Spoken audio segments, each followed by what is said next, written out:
Hi, my name is Jason Palmer, and I'm an English teacher from Toronto, Canada. Today, we're going to talk about 4 tips to sound more polite in English.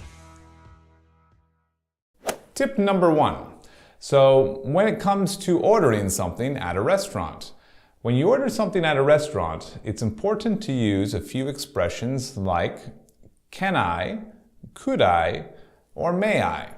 We can use these, for example, to order maybe some water. We could say, could I please get a water? Or, may I have a water, please?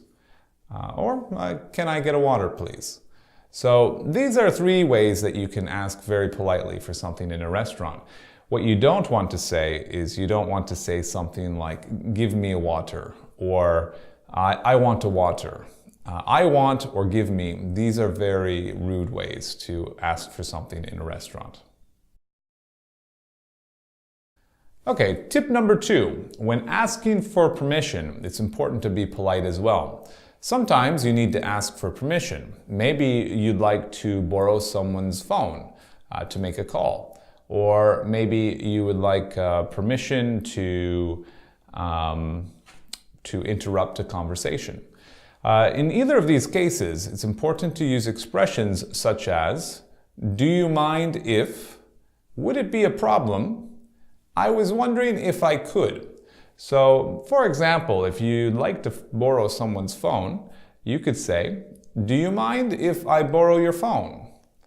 Would it be a problem if I borrow your phone? I was wondering if I could borrow your phone.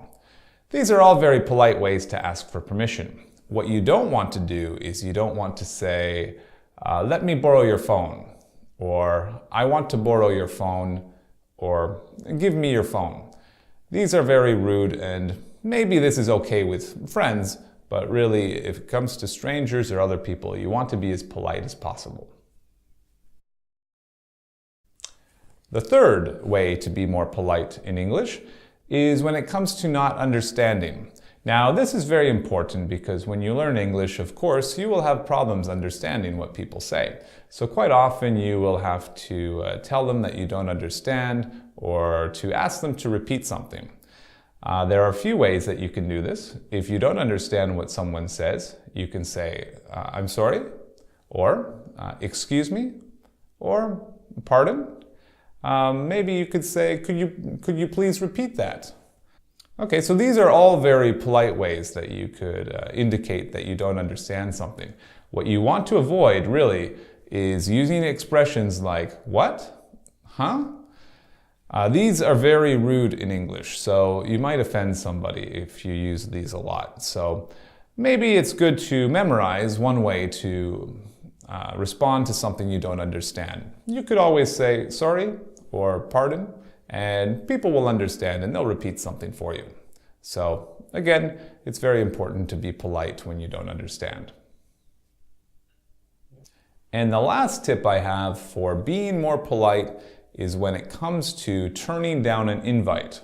Now, quite often people will invite you to do something, and for whatever reason, maybe you don't want to do it, or maybe you don't have time, you want to reject their offer in the nicest, most polite way possible. So the best ways to do this is to explain that you would like to accept their invitation, but you can't for various reasons. So one way you could do this is the expression, I'm afraid. You could say, I'm afraid I can't. I have to work on Friday. Or you could use, I'd love to, but. So you could say something like, I'd love to go to the party with you, but I have to see my grandfather on that day, so I can't. The third way is we could use unfortunately. We could say, unfortunately, I have plans for that day, so I can't join you, but it would be great next time. So again, you want to express that you really want to accept the invitation, but you can't for various reasons.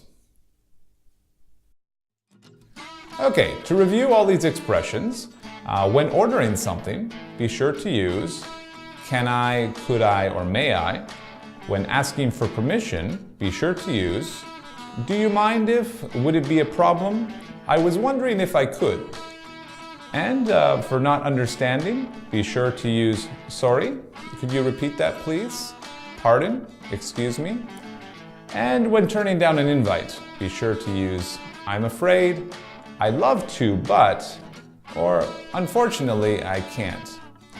Well, those are all the tips I have for today. So this has been Jason Palmer, and I'll see you next time.